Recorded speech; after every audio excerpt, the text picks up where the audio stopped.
হে ছোট্ট প্রাণী, তুমি আমাকে ভয় পাচ্ছ কেন? আপনি তো বনের রাজা। সবাই বলে আপনি রাগী, তাই আমি ভয় পাচ্ছি। রাজা মানেই কি সবসময় রাগী?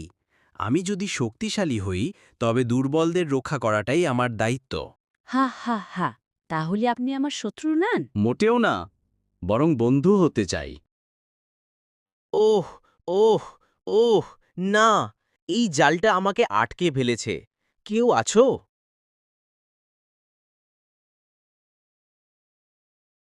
সিংহরাজা, আমি আছি, ভয় পাবেন না। কাঠবিড়ালি, তুমি এখানে কেন এলে? এটা তো বিপজ্জনক। বন্ধুকে বিপদে ফেলে পালানো আমার স্বভাব নয়। আমি জাল কাটতে শুরু করছি। তুমি আমাকে বাঁচালে, ছোট্ট বন্ধু।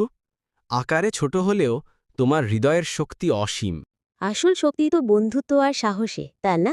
একদম ঠিক বলেছ। আজ থেকে আমরা শুধু বন্ধু নই, আমরা ভাই। এই ভিডিও থেকে আমাদের শিক্ষা নেওয়া উচিত যে বিপদে আসল বন্ধুর পরিচয়।